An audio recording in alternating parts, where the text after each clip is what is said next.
오늘 성경 말씀은 마태복음 28장 18절에서 20절의 말씀을 우리 한 목소리로 합독하시겠습니다. 시작. 예수께서 나와 이르러 가라사대 하늘과 땅의 모든 권세를 내게 주셨으니 그러므로 너희는 가서 모든 족속으로 제자를 삼아 아버지와 아들과 성령의 이름으로 세례를 주고 내가 너희에게 분부한 모든 것을 가르쳐 지키게 하라. 볼지어다 내가 세상 끝날까지 너희와 항상 함께 있으리라 하시니라. 아멘. 한 주간도 주 안에서 평안하셨죠? 오늘은 이 본문의 말씀을 가지고 육으로 오신 예수님이 아니라 영으로 오신 예수님을 인격적으로 만난 적이 있으십니까? 이런 제목으로 말씀을 나누도록 하겠습니다. 사랑하는 성도 여러분, 예수 그리스도를 믿고 난 후에 육으로 오신 예수님이 아니라 영으로 오신 예수님을 인격적으로 만나신 적이 있습니까? 만일 만난 적이 있다면 여러분의 삶이 이전과 180도로 완전히 달라진 그런 삶을 살아가고 있을 것입니다. 그 이유는 육으로 오신 예수님은 한계가 있어요.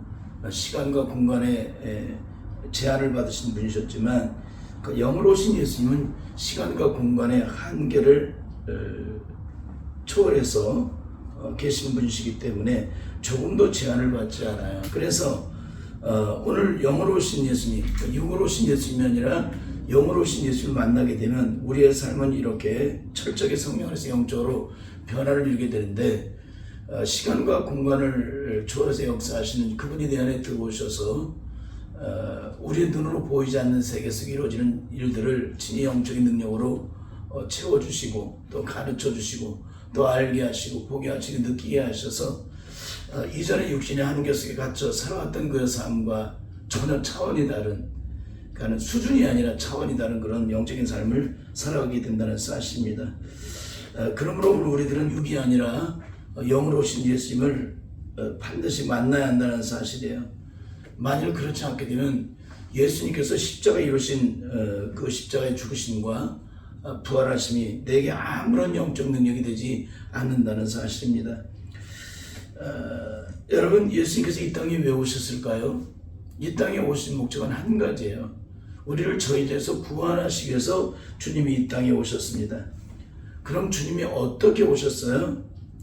하늘 보좌의 모든 영광을 버리시고 낮고 천한 이 땅에 오셨는데 사례를 알지 못하는 동정녀 마리아의 몸을 빌어서 이 땅에 육신의 몸을 입고 오십니다.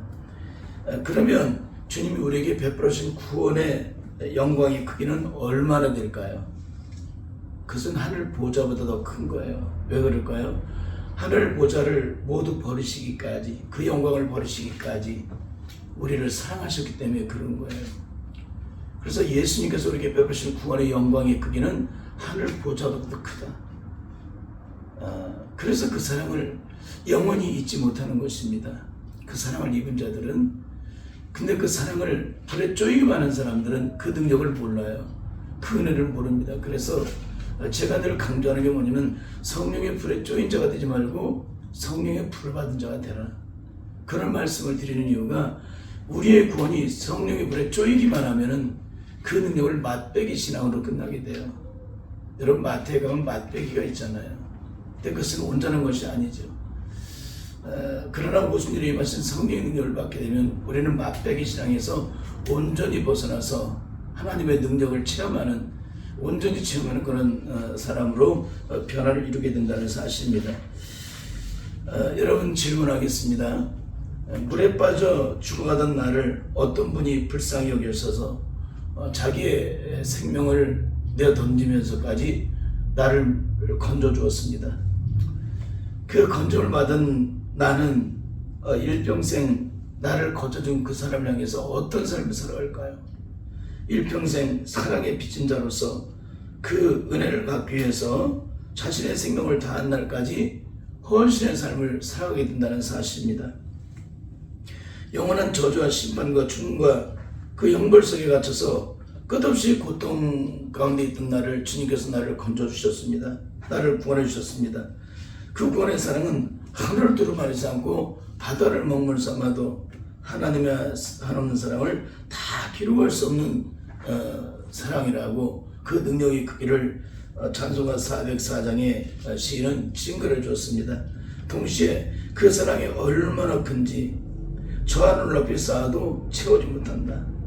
그 사랑의 크기가 얼마나 높고 넓고 깊은지 그 사랑의 크기를 저 하늘 높이 쌓아도 채울 수가 없다는 거예요. 그게 주님께서 우리에게 베풀으신 사랑이라는 것입니다.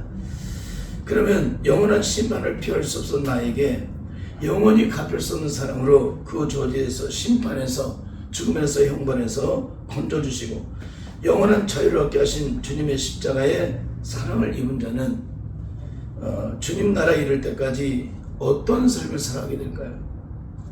이전과 똑같은 죄악된 인생길을 걸어갈까요?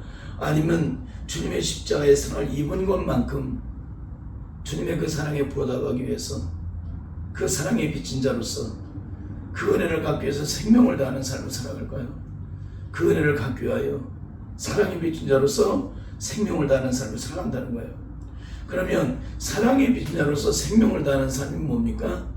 주님이 나를 위해 베풀으신 십자가의 사랑을 입은 자로서 그 사랑의 능력을 그대로 이웃에게 나타내 준다는 겁니다. 그 사랑으로 위를 드리는 거예요. 이게 바로 예수님의 십자가의 사랑을 입은 자의 삶이라는 겁니다. 그래서 예수 그리스도의 십자가의 사랑을 입은 자들은 그 사랑에 비친 자이기 때문에 일평생 함부로 사랑하지 못합니다. 왜 그럴까요? 죄는 하나님과 원수되는 것이기 때문에 죄를 짓는 순간 예수님을 거꾸로 십자가에 또다시 못 박게 만드는 일이기 때문에 절대 죄와 상관없는 삶을 살아간다는 거예요. 여러분, 죄는 하나님이 가장 싫어하시는 것이잖아요. 그 죄를 눈꽃만큼도 용납하지 않으시는 분이세요. 그래서 최초 인간 아담이 하나님 말씀에 범죄를 했을 때 아담을 심판하신 것입니다. 모세가 하나님의 명령을 따라, 그러니까 율법을 수여받은 모세가 하나님의 명령을 따라 온전히 순종하지 않고 반석에서 물을 낼 때 혈기가 그 안에 들어가 있을 때 하나님은 모세를 가나안 땅에 들어가지 못하게 만들어 놓으세요. 그게 하나님의 심판이에요. 여러분, 이렇게 하나님께서는 이 죄에 대해서 그렇게도 심판하십니다. 내가 하나님의 사랑을 입은 것만큼 그 사랑의 의를 나타내지 못한다면 나는 구원받음으로써 하나님의 영광을 드러내는 것이 아니에요. 그래서 우리는 철저하게 주님의 십자가의 사랑을 입은 자는 생명을 다하는 날까지 주님의 십자가의 사랑을 입은 자로서 온전한 삶을 통해서 그 생명을 나타내므로 하나님께 영광을 드린다는 거예요. 그것은 뭐냐면 원수를 사랑하는 것이고 핍박하는 자로서 기도하는 것입니다. 원수가 지금 먹이오고 목마르거든 마시오는 삶을 살아가는 거예요. 이것은 이론이 아니라 실제의 삶을 통해서 그 능력을 나타내는 것이죠. 그러니까 이 능력을 나타내는 삶을 온전히 살아가고 있지 않다면 나는 주님의 십자가의 사랑을 입은 자로서 그 일을 나타내는 것이 아니에요. 그러니까 철저하게 성령 안에서 우리는 변화를 이루어야 돼요. 내 안에 내가 있는 한 주님의 십자가의 사랑의 의를 온전히 드러낼 수가 없습니다. 내가 주님의 십자가의 사랑의 의를 드러낼 수 있는 것은 내 안에 내가 온전히 사라져야 주님의 성령이 나를 통치하시고 다스려 주심으로 온전한 십자가의 사랑의 의의 능력을 나타내도록 역사하시기 때문에 그러는 거예요. 그래서 내가 죽어야 하고 내가 깨져야 하고 내가 부서져야 하고 내가 녹아져야만 합니다. 만일 그렇지 않게 되면 우리는 절대 하나님의 의를 드러낼 수 없어요. 그래서 예수 그리스도 믿고 거듭난 주님의 자녀들은 매일 매순간 주님의 십자가 앞에 나가서 엎드리는 거예요. 만약에 엎드리지 않게 되면은 내가 알지 못하는 사이에 부지불식 중에 하나님의 영광을 가리는 일이 내 심령 속에 채워질 수 있기 때문에, 그렇게 되면 하나님의 사랑을 온전히 나타낼 수 없기 때문에 철저하게 주님의 십자가 앞에 나가서 성령의 조명을 따라 나를 살피는 겁니다. 그래서 내 안에 혹시라도 하나님을 기쁘시게 않는 그런 영적 장애물이 있는지를 살펴보고 그 실제가 드러나면 철저하게 주님 앞에 엎드려서 회개함으로 내 안에 어떤 장애물도 존재되지 않기까지 엎드려서 몸부림치며 주님 앞에 눈물로 기도를 드리는 거예요. 이게 바로 예수 그리스도 믿고 거듭난 자들의 영적인 삶입니다. 그런데 오늘 한국교회의 영적인 신부감은 무엇일까요? 주님이 베풀어준 구원의 사랑이 얼마나 큰지 그걸 전혀 알지 못한 채 얼마나 값어치가 없이 구원을 증거하는지 몰라요. 주님이 우리를 구원하시고 하늘 보좌의 영광을 버리셨어요. 그 값은 하늘 보좌의 영광보다 큰 거라는 겁니다. 그 사랑으로 하늘 보좌의 모든 영광을 버리시기까지 우리를 사랑하셨기 때문에 그러는 거예요. 여러분, 하늘의 보좌의 영광을 버리시면서 우리를 구원하셨다면 그 구원의 영광이 얼마나 큰 거예요. 그 사랑이 그게 얼마나 큰 거예요. 근데 우리는 과연 그 은혜를 받은 자로서 하나님께서, 그 영이신 하나님께서 육신의 몸으로 이 땅에 오셔서 내가 너를 이처럼 사랑한다고 보여준 그 사랑으로 내가 구원을 받았다면 우리는 과연 어떤 삶을 살아가야 될까요? 그건 영원히 갚을 수 없는 사랑이에요. 응? 근데 어떻게 그 사랑을 입은 자가 또다시 예수님을 십자가에 못 박게 만드는, 거꾸로 못 박게 만드는 죄를 저질 수가 있고, 어떻게 하나님이 가장 싫어하시는 죄를 또다시 죄를 저질 수가 있느냐는 겁니다. 근데 또 가관인 것은 이렇게 죄를 지어도 예수 그리스도를 믿기 때문에 천국 간다고 가르치는 데 있다는 거예요. 한 번 구원은 영원한 구원이기 때문에 어떤 죄를 져도 천국에 들어간다는 거예요. 예수님이 나를 위해서 십자가 못 박여 피 흘려 죽으셨기 때문에 그 사랑의 공로로 내가 천국 간다는 겁니다. 여러분, 한번 가만히 생각해 보세요. 이게 과연 옳은 증거인가? 하나님의 사랑이 어떤 사랑인지를 전혀 모르고 그 말씀을 증거하기 때문에 이런 어리석음을 얘기하는 거예요. 하나님의 사랑이 어떤 사랑이 전혀 영적으로 체험하지 못하고 증거하는 것이기 때문에 이런 어리석은 말을 하고 있는 것입니다. 하나님의 사랑을 경험한 사람들은 찬송가 404장이 그들의 삶의 영적인 능력의 기준이 돼요. 그 사랑을 입은 자는 죽었다 깨어나도 억만번을 떠다밀어도 십자가의 구원의 사랑을 입고 우리 속에 거하는 사탄의 저주에 제약된 소욕을 제거받은 사람은 아무리 억만무중고 떠다밀어도 남을 미워하라 해도 미워할 수가 없습니다. 죄를 지으라고 떠다밀어도 죄를 지을 수가 없는 거예요. 왜 그래요? 우리의 생명은 온 천하보다 더 귀한 것이기 때문에, 온 천하보다 더 귀한 생명을 내게 구원하러 하셨기 때문에 그 사랑을 입은 자는 온 천하를 갖다주는 그런 것들을 내게 갖다 주어서 예수님을 한번 부인해보라 해도 죽어도 부인할 수가 없는 거예요. 여러분, 평상시에 죄를 짓는 사람이 6.25 때의 고난이 찾아오면 어떻게 이겨요? 평상시에 하나님이 원천을 죄를 짓고 예수님을 또다시 거꾸로 십자가 못 박혀 죽게 만드는 죄를 짓고 있는 사람이 일제 30년의 고난이 찾아오면 어떻게 이겨요? 일제 30년에 하나님의 약속을 끝까지 바라보지 못하고 믿지 못하고 신사참배하는 사람은 하나님 앞에서 가장 큰 죄를 지은 거예요. 그들의 빛의 비춤을 받은 사람이라면 절대 구원을 받지 못해요.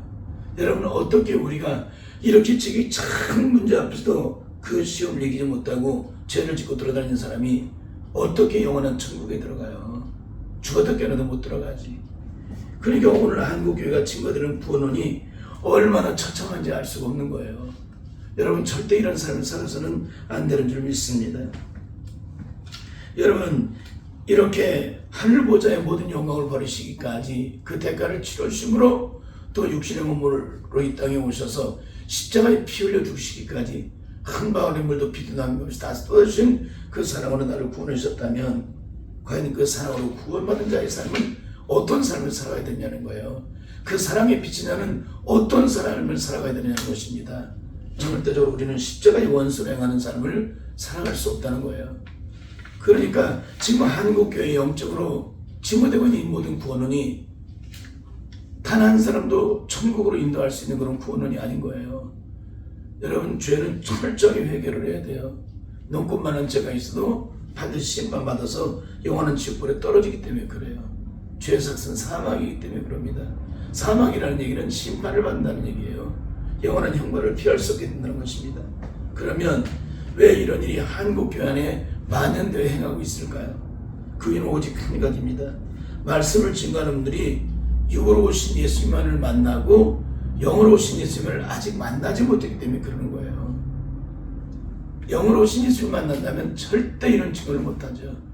영으로 오신 예수님을 만나면 어떻게 증거할까요? 사도 바울처럼 증거하게 될 것입니다.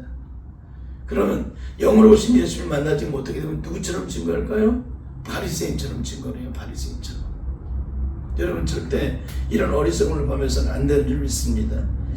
그러므로 오늘 우리들이 반드시 예수님의 십자가의 능력을 통해서 구원의 생명이 내 생명이 되기 위해서는 오순절에 임하신 성령의 능력을 받아야 된다는 사실입니다. 그래야만 사망 권세를 깨뜨리시고 죽음에서 부활하신 예수 그리스도의 부활의 영이 내 안에 들어오셔서 진리 능력이 되어주셔서 예수 그리스도의 십자가의 죽으심이 내 죽으심이 되고 예수님의 부활하심의 능력이 내 부활의 능력이 되는, 예수님의 부활의 영광이 내 영광이 되는 놀라운 영광을 세상 끝날까지 누리게 된다는 사실입니다. 여러분, 한국교회 조정들이 성도들을 어리석게 만드는 또 하나는 성경 66권을 다 통달하고 요한계시록을 다 깨뜨리면 그 말씀이 나를 지켜주시는 영적인 능력이 된다고 가르치고 있다는 데 있습니다. 과연 성경 66권을 다 통달하고 요한계시록을 들으면 그 말씀이 나를 모든 환난과 죽음과 고통에서 건져주시고 영원한 승리를 주시는 능력이 될 수 있을까요? 절대 없다는 거예요. 영적인 능력은 성령의 능력이 내게 임하셔야만 비로소 영적인 능력이 되는 거예요. 그러니까 성령이 내게 임하시려면 절대 영적인 능력이 없는 거예요. 다른 말로 오순절에 임하신 성령의 능력을 직접 영적으로 경험하지 못하는 사람들은 영적인 능력이 절대 없다는 거예요. 이런 사람들은 아무리 발버둥을 쳐도 그 영적인 능력은 그림의 떡일 뿐 아무것도 아니라는 것입니다. 아무런 능력도 되지 않는다는 거예요. 여기에 대해서 사도 요한은 요한복음 3장 5절에서 7절을 통해서 영과 육이 무엇인지를 철저히 구별해주고 있습니다. 우리 함께 읽겠습니다. 시작. 예수께서 대답하시되 진실로 진실로 내게 이르노니 사람이 물과 성령으로 나지 아니하면 하나님 나라에 들어갈 수 없느니라. 육으로 난 것은 육이요 성령으로 난 것은 영이니 내가 내게 거듭나야겠다는 말을 기억이지 말라. 여러분, 우리 육신에 성령이 임하시게 되면 우리는 어떻게 돼요? 영적인 사람이 되는 거예요. 그러니까 우리가 영적인 사람이 되기 위해서는 성령의 권능을 따라 그 능력을 행하기 위해서는 반드시 오순절에 임하신 성령의 능력을 받을 때 영적인 자가 되고 주님이 십자가에 지신 부활의 영광이 사망 권세를 깨뜨리시고 죽음에서 부활하신 그 부활의 영광이 내 능력 되어서 하나님의 살아계심을 증거하는 그런 삶을 살아가게 된다는 사실입니다. 그런 의미에서 오늘 요한의 물세례로 구원받다고 하는 분들은 반드시 이 말씀을 깨달아야 될 줄 믿습니다. 이유는 요한의 물세례는 육으로 난 것이기 때문에 그런 거예요. 그래서 아무리 억만 번을 요한의 물세례를 받아도 절대 영적인 능력이 되지 못합니다. 요한의 물세례를 받은 자가 영적인 능력이 있습니까? 절대 없죠. 그럼 영적인 능력은 어떤 사람이에요? 오순절에 임하신 성령의 능력을 받은 사람은 영적인 능력이 있죠. 너무나도 간단한 얘기를 해드리는 거예요. 예수님이 오시기를 예배했던 세례요한은 이 부분에 대해서 조금 더 영적으로 확증을 해주고 있습니다. 마태복음 3장 11절에서 11절의 말씀을 함께 읽겠습니다. 시작. 나는 너희로 회개케 하기 위하여 물로 세례를 주거니와 내 뒤에 오시는 이는 나보다 능력이 많으시니 나는 그의 실을 들게도 감당치 못하겠노라. 그는 성령과 불로 너희에게 세례를 주실 것이요 손에 길을 들고 자기 타작마당을 정의하사 알곡은 모아 곳간에 들이고 쭉정이는 꺼지지 않는 불에 태우시리라. 여러분, 세례 요한이 베푼 세례는 어떤 세례예요? 물세례입니다. 그러면 예수님이 주시는 세례는 어떤 세례예요? 성령과 불로 주시는 성령의 불세례입니다. 그러면 요한이 준 물세례와 예수님이 베푸신 성령의 불세례는 어떤 영적 차이가 있을까요? 요한이 베푼 세례는 아무리 억만 번을 받아도 전혀 영적인 능력이 되지 못한다는 거예요. 심령이 깊은 곳에 숨겨진 죄의 문제를 해결할 수 없어요. 의식의 저놈 속에 숨겨진 죄를 해결할 수 있는 능력이 없다는 거예요. 여러분, 우리의 심령의 깊은 곳에 숨겨진 죄, 의식의 저놈 속에 숨겨진 죄는 무엇을 해결이 될까요? 오순절에 임하신 성령의 능력이 임하셔야 비로소 그 심령의 영역이 영적으로 타치가 돼요. 그 전까지는 영적으로 타치가 될 수가 없습니다. 그래서 예수님이 베푸신 성령의 세례는 영적인 능력이 있어서 우리의 심령의 깊은 것에 숨겨진 모든 죄악된 저주의 소욕, 의식의 저놈 속에 숨겨진 모든 죄악된 저주의 소욕들을 성령의 능력으로 철저하게 제거시켜 주시고 모든 저주의 죄로부터 심판으로부터 죽음으로부터 형벌로부터 영적으로 온전히 자유함을 얻게 하시는 그 놀라운 능력을 얻고 누리게 한다는 사실입니다. 더 나아가 요한이 베풀어준 물세례는 아무리 억만 번 세례를 받아도 여전히 영적 눈먼 소경과 같기 때문에 그 심령이 영적 눈먼 소경과 같아요. 그래서 악한 마귀가 시험을 갖다 주면 만존만패를 당한다는 거예요. 왜 그래요? 악한 마귀는 영물이기 때문에. 눈에 보이지 않는 악한 마귀가 시험을 갖다 줄 때 영적인 눈이 떠지지 않은, 영적인 생명이 없는 사람들은 악한 마귀가 갖다 준 시험을 앞에서 승리를 줄 수가 없다는 것입니다. 그럼 악한 마귀가 갖다 준 시험에 승리를 줄 수 있는 사람은 어떤 사람이에요? 성령을 받아서 육적인 자가 영적으로 변화된 사람만이 그 능력으로 악한 마귀 세력을 물리칠 수 있다는 거예요. 그래서 성령과 불로세를 받게 되면 그 신령이 육신의 사람에서 영의 사람으로 온전한 변화를 이루게 되기 때문에 악한 마귀가 그 어떤 공격을 해도 철저하게 성령에서 영적으로 승리를 하게 된다는 거예요. 왜 그럴까요? 내 안에 성령이 임하시게 되면 내 안에 영적인 센서가 생기게 돼요. 그러니까 내 안에 성령이 오시면 내 안에 영적인 센서가 작동이 됩니다. 그래서 우리에게 어떤 일이 생겼을 때 그것을 감지를 하게 돼요. 그리고 영적 레이더가 막 돌아가서 적군이 출현한 것을 다 영적으로 가르쳐줘요. 이게 바로 성령 안에서 거듭나게 되면 나타나는 영적인 능력입니다.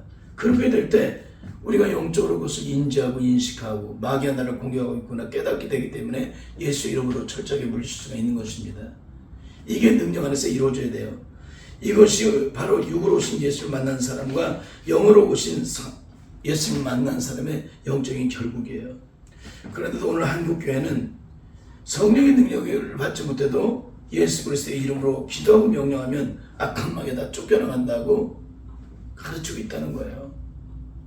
여러분, 성령의 능력을 받지 않아도 성령 66권을 다 통달하고 요한계시록을 깨뜨리면 그 깨뜨린 말씀으로 악한 마귀 세력을 물리치면 악한 마귀가 떠나갈까요? 한번 해보세요. 억만 번, 조만 번을 해보세요. 마귀가 따라가나? 도리어 나를 능지 처참을 만들어놓고 진리가 그릴 거예요. 어리석은 짓거리 하고 있다고. 근데도 한국교회는 성령의 능력을 받지 못해도 예수 그리스도 이름으로 기도하고 명령하면 악한 마귀가 쫓겨나간다고 가르치고 있는 거예요. 악한 마귀 세력은 오직 성령으로만이 쫓겨나가는 거예요. 성령의 능력이 함께 하실 때 예수 그리스도의 이름으로 명할 때 그 마귀의 세력을 쫓겨나가는 것입니다. 여러분, 과연 떠나가는지 떠나가지 않는지 한번 시험해 보시기 바랍니다. 가장 낮은 수준으로 한번 예화를 한번 들어보겠습니다. 여러분, 코로나 시대에 가장 혜택을 본 부류가 어디 있을까요? 코로나 시대에 가장 혜택을 본 부류는 바로 미스터 트롯입니다. 그 미스터 트롯이라는 것은 코로나가 왔을 때 사람들이 밖으로 나갈 수가 없으니까 모두가 다 TV를 보게 되니까 그 TV를 보다 보니까 나타나는 게 뭡니까? 옛날에 내가 좋아했던 노래들이 막 들려서 나와요. 여러분, 옛날에 내가 좋아했던, 옛날에 가락이 있었던 그런 노래가 들려서 나올 때 우리는 어떻게 반응하게 된다는 겁니다. 그런데 그 노래가 마음과 생각 속에 머물러서 떠나질 않고 계속 샘이 솟듯 반응을 합니다. 마치 다람쥐 채박이 돌듯 내 안에서 계속 맴돌고 계속 돌고 또 돕니다. 기도를 하려도 생각이 나고 어디가 있어도 생각이 나고 밥을 먹다가도 불현듯게 멀어지기도 생각이 나고 너무나 답답하니까 예수 그리스도 이름으로 명하노니 내 머릿속에서 끊임없이 정되는 이 노래는 다 떠나갈지어다. 나를 정한 악한 마귀 어둠의 세력, 이 노래가 생각나게 만드는 악한 마귀 어둠의 세력은 철저히 떠나갈지어다라고 한번 명령해 보시기 바랍니다. 만일 이 명령에 아무런 일이 일어나지 않고 있다면 이 사람은 절대 예수 그리스도의 영을 받은 사람이 아니에요. 예수 그리스도의 영을 받은 자는 예수 그리스도의 이름을 명령할 때 반드시 악한 마귀 영이 쫓겨나게 됩니다. 그렇습니다. 오늘 우리들에게 있어서 이것이 바로 영적인 능력을 받은 자냐 아닌 자를 구별한다는 거예요. 여러분, 눈에 보이지 않는 세력이 내 안에 들어와서 나를 주장할 때 여러분 그것을 어떻게 물리쳐요? 근데 이성적인 혼적인 자는 죽었다 깨어나도 안 돼요. 영이 아니라 육이기 때문에, 혼이기 때문에. 그러나 오순절에 임하시는 성령은 진리의 성령이시고 거룩의 영이시기 때문에 내 안에 더럽고 추한 영이 들어와 있으면 견디지 못하시죠. 그러니까 예수 이름으로 명령을 하실 때, 명령을 할 때 철저하게 떠나가는 거예요. 항미로와 대립으로 도망하는 역사를 경험하게 되는 거죠. 여러분은 어떤 사람입니까? 정말 성령의 능력으로 악한 마귀 세력을 물리치는 사람입니까? 아니면 악한 마귀 세력이 끄떡도 하지 않는 그런 사람입니까? 철저하게 성령 안에서 영적으로 살펴볼 수 있길 바라요. 이제 말씀을 마치도록 하겠습니다. 영으로 오신 예수님 인격으로 만나지 못하게 되면 우리의 삶은 여전히 육신에 속한 채 악한 마귀의 수욕을 따라 살아가게 됩니다. 절대 하나님의 나라의 영광을 경험할 수 없게 돼요. 영으로 오신 예수님은 33년 동안에 이 땅에 계셨습니다. 그러나 영으로 오신 예수님은 만날 수 있는 사람의 한계가 있었어요. 그러나 영으로 오신 예수님은 수천 년의 세월이 흘러도 똑같이 변함없이 각 사람의 심령 속에 들어가셔서 진 능력으로 역사하십니다. 시간과 공간을 초월해서. 그래서 오늘 우리들이 반드시 우순히 임하신 성령의 능력을 받아야 합니다. 그래야 시간과 공간을 초월하시는 성령의 능력이 내 심령을 주장하셔서 악한 마귀 어떤 시험을 갖다주고 어떤 공격을 해도 철저히 예수 그리스도의 이름으로 물리침으로 승리를 하는 사람이 된다는 사실입니다. 반드시 오순이 임하시는 성령의 능력을 받음으로 마치 에스겔 골짜기에 있던 마른 뼈들이 살아남으로 큰 문들을 이룬 것처럼 그런 놀라운 영광을 드러낼 수 있는 복된 성도의 삶이 다 되시기를 예수님의 이름으로 간절히 축원합니다. 아멘.